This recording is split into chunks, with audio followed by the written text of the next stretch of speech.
Hi everyone, my name is Kimberly Parsons and today we're going to be talking about thoracic sonography.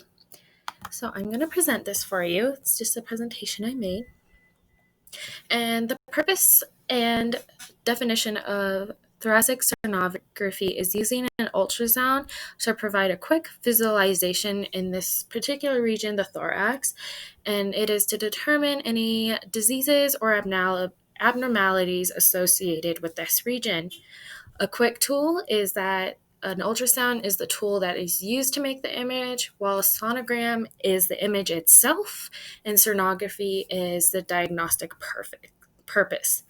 So some pros are there's an increased safety, there's not any associated risks, such as radiation, that comes with this, as in other imaging techniques. It's non-invasive, it's cost effective, and it's portable to bedsides and out in the field with ambulances and other medical teams.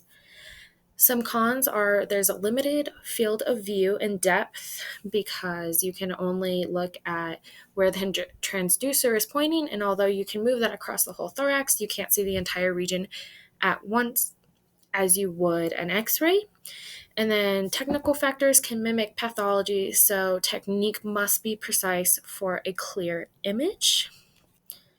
So over here, as you can see, there's the transducer, the lungs, and the ribs. Moving on, there's 8 different regions that are typically ultrasound in the thorax. We have the mid-clavicular, as shown here, the mid-axial, as shown here, and the mid-scapular. And the patient can be sitting down or laying down as dependent on the clinician's needs. There's 2 different types of pros, a small linear and a large convex, that has to do with different diagnostics. And lastly, like we said before, the proper technique is critical to getting a readable image, but also using transmission gel, as it ensures the waves are allowed to move through the tissue to produce the image as shown on the screen over here. So first up, we need to talk about the lungs. And in the lungs, you have the seashore sign, which is what we've talked about before. And with the seashore sign, you get the shadowing of the ribs accompanied by this really strong white line, which is the pleural line. This graininess down here is a beach, as shown in this still image. And then the waves up here are the intercostal muscles, as shown in this diagram over here.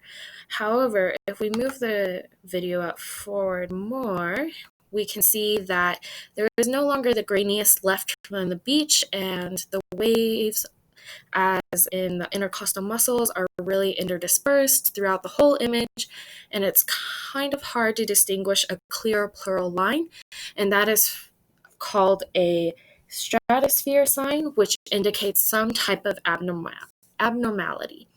So when typically looking at a lung ultrasound, we will see several distinguishing features. As shown here, we have some intercostal musculature.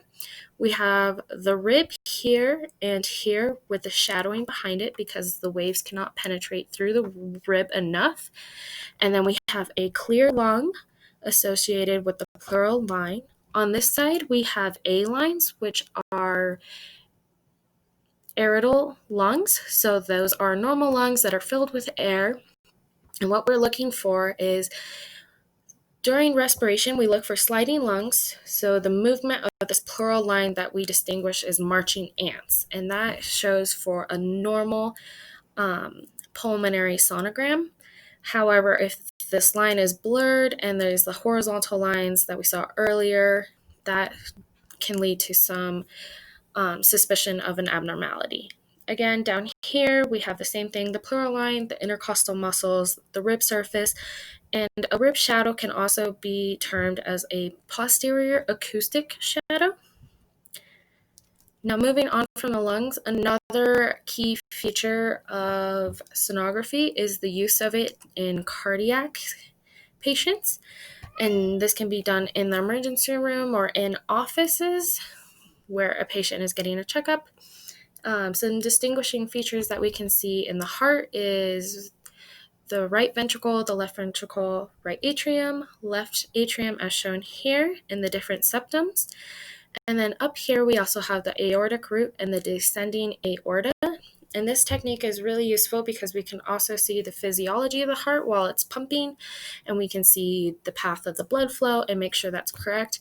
However, in these two images, there is a problem between the right and the left atriums. The septum secundum is missing, and you can see that here as it is broken and does not continue down all the way.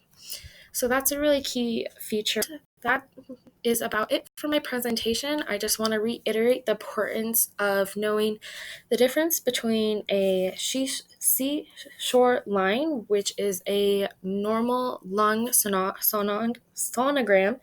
However, if the horizontal lines are throughout the entire image, top to bottom, and there's not a distinct pleural line, that would be more of a stratosphere sign, and that is indicative of an abnormality such as a pneumothorax or free-moving fluid in the lungs. Some other instances, you may be able to see abscesses or pathology, and those can show up as well. So thank you for listening.